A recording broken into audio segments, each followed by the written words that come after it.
Olá pessoal, bem-vindos a mais uma aula do nosso curso de Automação Industrial 2. Nessa aula de hoje nós vamos comentar um pouquinho a mais sobre a linguagem ladder que eu comecei a mostrar para vocês na aula anterior. Então vamos lá.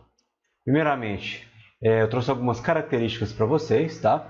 Foi a primeira linguagem de programação de CLP, porque justamente ela foi baseada, nas lógicas de relés, ok? Foi desenvolvida utilizando os mesmos conceitos dos diagramas de comando elétricos que utilizam bobinas e contatos. Preferida pelo programador com conhecimento de lógica eletromecânica, A função principal de um programa em linguagem ladder é controlar o acionamento de saídas, dependendo da combinação lógica dos contatos da entrada, que é basicamente o objetivo da automação. Você vai ter informações sendo enviadas para o seu CLP e com base nessas informações você vai tomar decisões do que deve ser acionado, do que deve ser feito. Ok? O nome deriva do inglês ladder, tá? Que tem a ver com escada, pelo formato particular da representação. De todas as linguagens conhecidas, é a mais empregada no campo internacional para a programação de CLP. Eu digo para vocês que 90 a 95% dos programadores de CLP utilizam a linguagem ladder como sua linguagem principal, composta de uma série de sinais gráficos padronizados pela norma IEC. Os esquemas ladder são compostos estruturalmente de duas linhas verticais e de linhas horizontais, escada, sobre as quais são desenhadas os elementos constituintes do sistema a controlar. Esquema esse que eu vou estar mostrando para vocês com mais detalhes nos próximos slides. Vamos lá. A ideia base de quando a gente utiliza a linguagem ladder é a gente simular um circuito elétrico virtual, tá? Através dos componentes que nós temos dentro dessa linguagem de programação. Nós temos duas barras verticais, tá? Essa barra da esquerda e essa barra da direita. E a gente tem que imaginar como se existisse uma diferença de potencial. Digamos que aqui seja 24 volts e aqui seja 0 volts, que é a tensão mais utilizada na automação. Tá? E os nossos circuitos lógicos, a gente vai introduzir ele entre essas duas barras. Então, a lógica de automação ela vai acontecer aqui no meio. Tá? Exatamente aqui no meio. E a energia ela vai sempre fluir da esquerda para a direita. Ok? Então, pessoal, eu trouxe para vocês aqui um exemplo. Tá? Digamos que a gente tenha um contato, que é esse contato aqui normalmente aberto. Tá? E nós queremos acionar uma bobina. Pode ser, por exemplo, um relé, pode ser uma válvula, tá? Que vai estar associada ao meu CLP. Mas digamos que a gente tenha esse programa aqui em linguagem ladder. Tá? Uma vez que esse contato normalmente aberto ele se fecha, vamos simbolizar aqui o fechamento dele, a energia, a corrente virtual, ela vai passar, tá? E vai atingir a minha bobina, fazendo com que ela se acione. Beleza? Através da associação que nós vamos fazer desses contatos e dessas bobinas com os elementos no campo, a gente pode acionar e desacionar equipamentos, a gente pode fazer uma fábrica rodar. Mas vamos a mais um exemplo. Digamos que a gente tem esse mesmo circuito. Tá? Vou mostrar para vocês aí. E esse contatinho aqui, eu associo ele a um botão. Então ele vai representar um botão dentro da minha fábrica. E essa bobina vai representar para mim uma lâmpada. Ok? De tal forma que quando eu apertar esse botão, ou seja, eu enviar para o CLP um sinal de que esse botão foi acionado, fazendo com que esse contato normalmente aberto feche, o meu CLP ele vai acionar diretamente a minha lâmpada. Beleza, então vamos agora para a simbologia básica para a gente começar a construir os nossos primeiros programas em ladder. Nós temos aí três símbolos básicos, tá? O símbolo do contato NA, que é esse aqui, o símbolo do contato NF, que é esse, e o símbolo da minha bobina ou saída, ok? Que é esse símbolo aqui, que também pode ser representado através desse símbolo ou através de uma bolinha também. Okay? Vai acabar que mais para frente, em função do software que nós estaremos utilizando, esse símbolo aqui vai acabar sendo mais comum.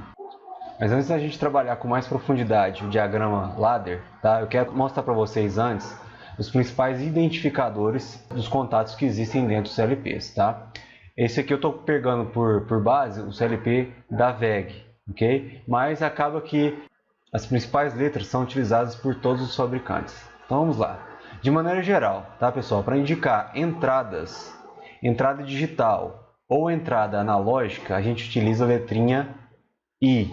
Então nós vamos ter I0, I1, I2, I3, tá? Em alguns CLPs a gente pode ter I0.0, I0.1 e assim por diante, até o I0.7, tá? Porque é de 8 em 8 que eles são organizados. Lembrando que as entradas, né, são tudo aquilo que fornece informação ao meu CLP, que são os sensores e botões. Já as saídas, que são os dispositivos que nós queremos acionar, né, as válvulas, os motores, os cilindros, serão representados pela letrinha Q, tá? Em alguns CLPs utilizam a letra O, mas o Qzinho ele é mais utilizado por quê? Para você não confundir com o número 0, tá? Então a gente pode ter Q0, Q1, Q2, Q3, Q4, Q5 e assim sucessivamente, tá? Aqui está mostrado como O, mas normalmente a gente utiliza o Q. E esse I, Q ou I e O, tá? Vocês podem se perguntar de onde que veio isso, né? Veio do inglês, é associado com input e output, tá? Mas igual eu falei para vocês, em função da aparência do O aparecer com o 0, utiliza-se o Q para diferenciação. Existem também outras letrinhas, né? Como por exemplo, o X, o M, o T e o C, que tem algumas outras funções que podem ser, por exemplo, entradas e saídas de expansão, né, que você compra o módulo e adiciona o CLP. Podem ser memórias, podem ser temporizadores, podem ser contadores. São identificadores especiais reservados para funções especiais dentro do CLP. Vamos agora a um exemplo um pouquinho mais complexo de uma programação em ladder, tá? Então, vamos lá, o diagrama ladder ele é composto, primeiramente, pela barra de alimentação, né, que fornece a energia para todos os nossos circuitos que existem dentro do nosso programa. A barra de retorno comum, onde termina o nosso circuito, né? Também nós temos a zona de teste, que é onde a gente insere os contatos das nossas lógicas. E por último, na última coluna, tá, é reservado a zona de acionamento das bobinas. Então a gente pode ter essas bobinas redondinhas ou quadradinhas, conforme aquela simbologia que eu mostrei para vocês anteriormente, somente na última coluna. Então daqui para trás, contatos, daqui para frente, bobinas, ok? Existem também algumas funções especiais que podem meio que terminar a linha no meio aí, tá? Você pode ter uma caixinha que interrompa a sua linha no meio, tá? Mas de maneira geral, o nosso diagrama ladder ele vai ter essa aparência que eu mostrei para vocês aqui. E da mesma forma que nós vimos no semestre anterior as lógicas, né, de acionamento, as funções identidade, função negação, porta E, porta O, nós vamos ter tudo isso aqui no CLP também, tá? De acordo com os diferentes comportamentos que a gente desejar para os nossos equipamentos. Mas antes da gente iniciar a explicação, para facilitar o entendimento de vocês, vamos primeiramente associar, tá, esse I1 que eu estou mostrando aqui na tela a um botão e o Q1 a uma lâmpada, de tal forma que se eu tiver I1 igual a 0, significa botão desacionado. I1 igual a 1 significa botão acionado. Q1 igual a 0 significa lâmpada desligada. Q1 igual a 1 significa lâmpada ligada. Beleza. Na função identidade eu quero que, quando o botão estiver desacionado, a lâmpada está desligada. Quando o botão estiver acionado, a lâmpada está ligada. E para a gente obter esse comportamento, basta a gente fazer um código semelhante a esse. Tá? Como eu fiz a associação, né, do I1 e do Q1, quando o CLP receber o sinal, né, de que o botão não foi pressionado, esse contatinho aqui vai permanecer aberto, ok? E por consequência a energia virtual ela não vai circular, né, mantendo esse Q1 aqui também desligado, beleza? Uma vez que eu acione esse botão, esse I1 aqui ele vai então fechar, permitindo a passagem da corrente virtual, acionando Q01. Ok?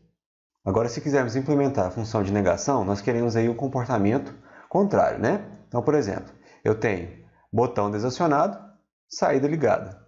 botão acionado, saída desligada. Para a gente obter esse comportamento, basta a gente fazer esse circuito aqui. Ok? Se eu receber o sinal, né, do CLP, se o botão não foi pressionado, como esse contatinho aqui ele é normalmente fechado, ele vai permitir a passagem da corrente elétrica virtual, acionando o meu Q1. Então, ó, botão desligado, né, contato normalmente fechado, energia passa, aciona o meu Q1. Quando eu apertar o meu botão, esse 01 aqui ele vai, então, abrir, né, interrompendo a passagem da corrente virtual, desligando o meu Q1. Então, assim que a gente obtém o comportamento da função de negação, utilizando o contato normalmente fechado. Vamos agora à próxima função, tá? Que é a função AND. Nessa situação aqui nós temos agora dois botões, o botão I0 e o botão I1. E eu quero acionar a minha lâmpada Q1, tá? Lembrando que na função AND, a minha saída Q1 só vai ligar quando eu tiver ambos os botões pressionados. E para a gente obter esse comportamento, a gente sabe, né, que a partir do circuito elétrico, a gente tem um circuito dessa forma.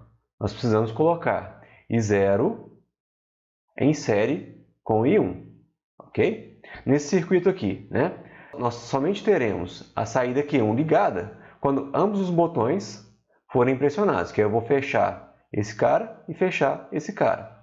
Para todas as outras situações, né, botões desligados ou apenas um botão apertado, nós vamos ter a saída igual a zero, ou seja, a lâmpada estará desligada, ok? Agora, para implementarmos a função OR, ela tem um comportamento um pouquinho diferente, né? Quando nós temos aí, né, I0 ou I1, se um deles estiver pressionado, nós vamos ter a saída ativada, né? E os dois também pressionados, a saída mantém-se ativada. A gente sabe, né, que a partir do circuito elétrico, da lógica booleana, a gente obtém esse comportamento fazendo o circuito dessa forma. Ok? A gente coloca o I0 em paralelo com I1. Ok? De tal forma que, se eu apertar apenas um dos botões, a energia ela vai passar e acionar o Q01. Se eu apertar os dois, a energia vai continuar passando e vai acionar o Q01. A única situação que a gente tem que a energia não passa é a situação em que eu tenho os dois botões desapertados, que é caracterizado por essa nossa primeira linha da tabela verdade, né? Então, quando eu tenho I0 igual a 0 e I1 igual a 0, saída igual a 0, ou seja, desligada. Para todas as outras situações, eu vou ter, então, a minha saída acionada, a minha lâmpada acesa. Vamos agora às funções NAND e NOR, né? A NAND seria o A vezes o B barrado, e a NOR seria o A mais B barrado, né? Pelo teorema de De Morgan, a gente sabe que A vezes B barrado é igual a A barrado mais B barrado. E que A mais B barrado é igual a A barrado vezes B barrado, ok?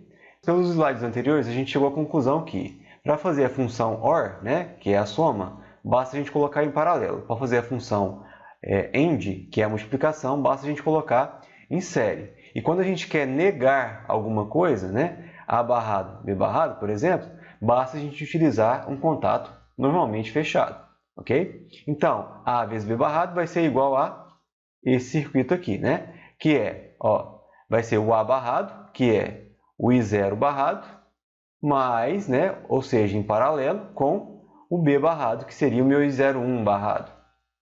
Ok? Dessa forma, a gente tem esse comportamento descrito na nossa tabela verdade. Ó, quando eu tenho os dois botões desativados, esses dois contatos permanecerão normalmente fechados, né, e energia passa, acionando Q01. Se eu tiver pelo menos um botão apertado, ou seja, um desses dois caras aqui ele vai abrir, ok? Mas o outro vai permanecer fechado, então a energia ela vai continuar passando. Então, nessas duas situações em que eu tenho um botão apertado, a saída continua ligada. E para a última situação, né, em que eu aperto os dois botões, esses dois caras eles vão estar abertos, né? E a energia para então de circular por esse circuito, mantendo então Q1 desligado. E a mesma coisa a gente teria para a função NOR, ok? Eu quero aí, né, A barrado vezes B barrado. Para fazer a multiplicação, basta colocar em série. Para obter os dois botões barrados, né, basta colocar um contato normalmente fechado. I0 fechado e I1 normalmente fechado também. Se a gente fizer o rastreamento, a gente vai obter um comportamento que está mostrado aqui na tabela. Tá? A única situação em que eu tenho a saída ligada será quando os dois botões estiverem desapertados, né? Que isso aqui vai se manter fechado e esse aqui também. Em todas as outras situações, eu vou ter pelo menos um contato aberto, desativando Q01. Beleza? E antes da gente terminar essa nossa primeira aula básica de ladder, eu gostaria de mostrar para vocês dois circuitinhos, né, que são de extrema importância quando a gente trabalha com acionamento no ambiente industrial, que são os selos, tá? A função do selo é manter uma determinada saída acionada, uma vez que o botão que provocou o seu acionamento, ele deixe de ser pressionado para o caso que a gente tenha, por exemplo, um botão de pulso. Então, nós temos dois tipos, né? O selo com prioridade no ligamento e com prioridade no desligamento. Qual que é a diferença desses dois selos? Tá? Nas duas situações, nós temos dois botões, um para ligar e um para desligar. O I01 ele liga e o I0 desliga, ok? I01 liga, I0 desliga. E nós temos o nosso selo, que é esse contatinho aqui de O01, O01, tá?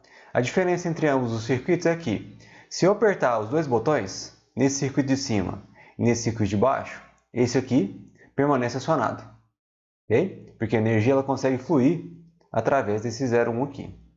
Já no circuito de baixo, se eu apertar os dois botões, esse I0 ele vai abrir o circuito, né? Não deixando com que a energia flua e acione a minha saída O01. Esse selo de baixo aqui é o que a gente vai mais utilizar, tá? Porque por questão de segurança, se você apertar para ligar e desligar, ele permanece desligado. Beleza? E para a gente terminar essa nossa aula de hoje, só queria fazer uma breve associação aí do ladder com o diagrama elétrico, tá? A gente falou muito de botões, de lâmpadas, e vocês podem reparar, né, que existem algumas semelhanças entre o ladder e o diagrama elétrico. Para a gente converter de um para o outro, basta, né, a gente dar o tombo no circuito, digamos assim, tá? O circuito elétrico normalmente ele é feito na vertical, né, de cima para baixo. Para a gente obter o ladder equivalente, basta a gente construir ele na horizontal. De tal forma que o S0 aqui, ó, seria equivalente, por exemplo, ao meu I0. O meu S1 seria equivalente ao meu I1, tá? E a minha saída K1 e o selo seria equivalente ao meu O0 e o O0 aqui também, ok? Vamos a mais um exemplo, tá? Por exemplo, a partida com reversão, que eu tenho S0, tenho S1, tenho S2, tá? E tenho esses contadores, K1 e K2. Para a gente converter ele para a linguagem ladder, basta a gente fazer isso aqui, certo? Em que eu tenho aí o meu I0 sendo o meu S0, tá? No caso aqui dessa tradução, tá? Eu apenas separei, é como se eu tivesse feito isso aqui, ó. Colocado o S0 aqui, ok? Por isso que a gente tem dois deles, tá? Eu tenho o meu S1 e o S2 indicados aqui, ó. S1, S2. Eu tenho o meu selo K1, K2, que seria o meu O1, O2. E depois eu tenho o meu intertravamento, que seria esse K2 e esse K1, que seria esses dois contatinhos aqui, acionando a minha saída K1 e K2. Beleza?